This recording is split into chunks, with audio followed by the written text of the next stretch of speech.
Este aqui é Israel, um dos países mais desenvolvidos do Oriente Médio, mas o seu território tem um grave problema geográfico.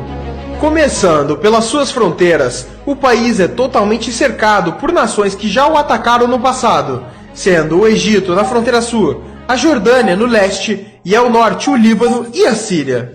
Além disso, existem países declaradamente inimigos de Israel, como o Irã, que mesmo não fazendo fronteira já ameaçou o país diversas vezes, além da Arábia Saudita, Iraque, Argélia, Líbia, Kuwait e o Sudão, que também já foram inimigos do país.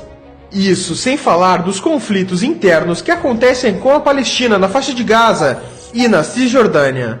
E um dos motivos para isso acontecer é que todo esse território é muito estratégico, dado que aqui temos o Levante, uma região que se estende desde o Oriente Médio até o sul dos Montes Tauro na Turquia, sendo limitado a oeste pelo Mar Mediterrâneo e a leste pelo deserto da Arábia e da Mesopotâmia.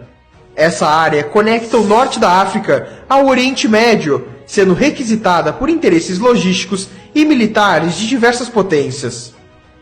E o outro motivo de ser uma área de conflitos é pela questão religiosa, já que Israel concentra alguns dos principais centros históricos para o judaísmo, islamismo e o cristianismo. Para se ter uma noção, nos países ao redor de Israel, em média 94% da população é islâmica, enquanto em Israel 82% é judaica. E para entendermos mais a fundo o problema geográfico de Israel, temos que olhar a sua história.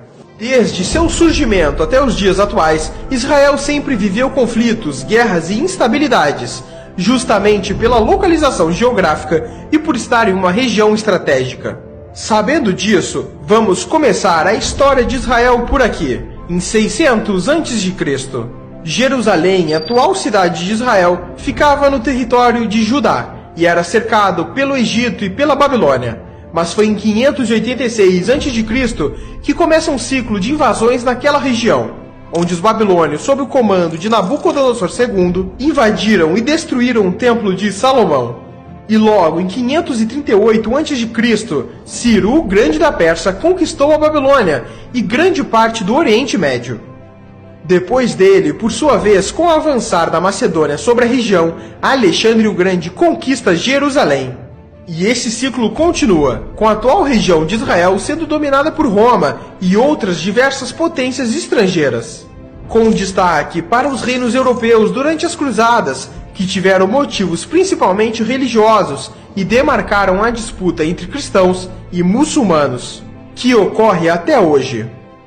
Mas foi só em 1948, com a saída dos britânicos, que Israel proclamou sua independência. Mas ao fazer isso, países árabes como Egito, Jordânia, Síria, Líbano e Iraque não poderiam ver um Estado judeu no Oriente Médio e invadiram o país por todas as suas fronteiras, começando assim a Guerra Árabe-Israelense. E o Estado judeu, mesmo com tantos inimigos, venceu essa guerra, além da Guerra do Sinai em 1956, Guerra dos 6 Dias em 1967, Guerra do Atrito em 1970, além da Guerra do Yom Kippur e tantas outras que ocorreram, com Israel vencendo todas elas. E isso acontece em grande parte pela estratégia israelense de defesa, que por problemas geográficos e por ser um país pequeno e com pouco território, Israel não pode se dar ao luxo de recuar de seus inimigos, já que estaria entregando seu próprio território para os mesmos. Basicamente, a estratégia se dá da seguinte maneira: a primeira etapa é avançar sobre o território inimigo no momento que eles menos esperam, e depois, enquanto uma linha avança diretamente em direção ao inimigo de forma rápida, uma ou mais linhas de ataque se dão pelas extremidades de forma a avançar mais rápido ainda, cercando o inimigo e não o deixando penetrar em seu território.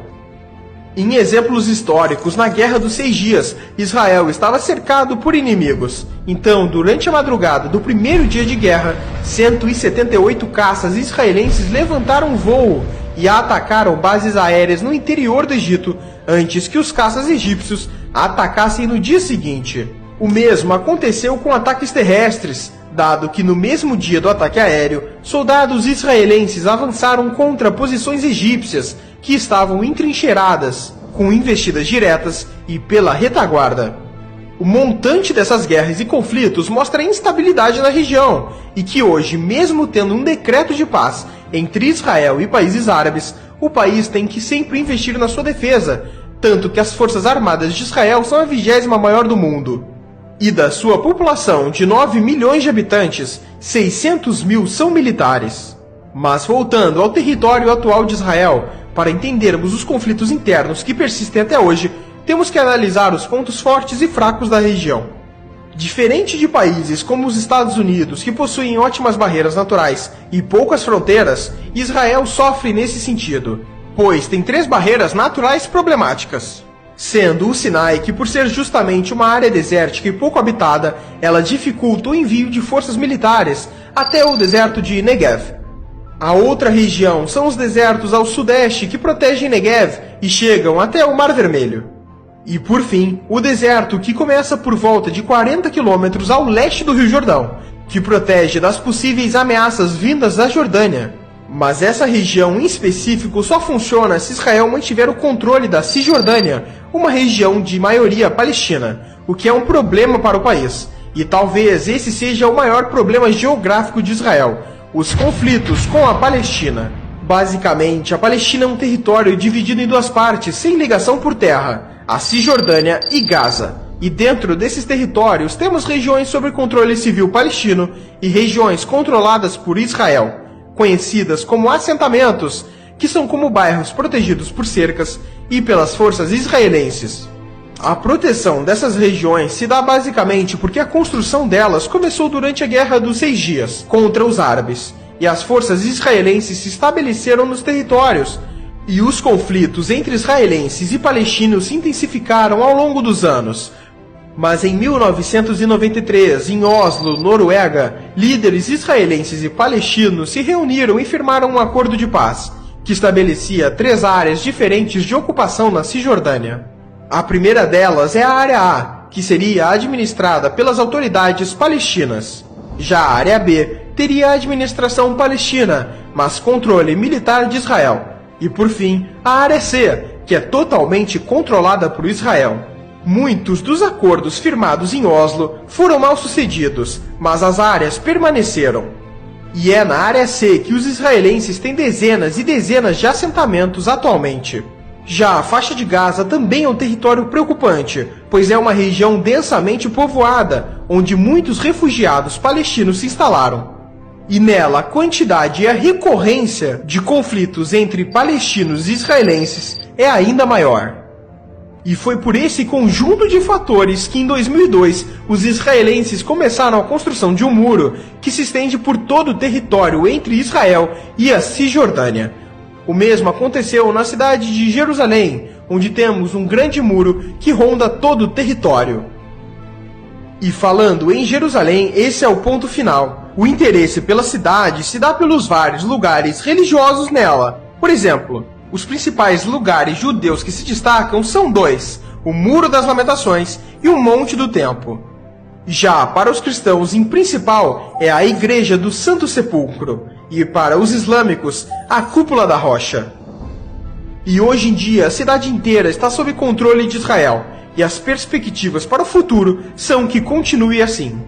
Mas as ameaças pela tomada de Jerusalém por parte de países árabes continuam. Os países lutaram pela tomada de Jerusalém durante sua história, e isto pode voltar a acontecer. E é incrível como um país tão pequeno e tão limitado territorialmente conseguiu se tornar a potência que é hoje, mesmo com todos os seus percalços geográficos. E esse foi o problema geográfico de Israel.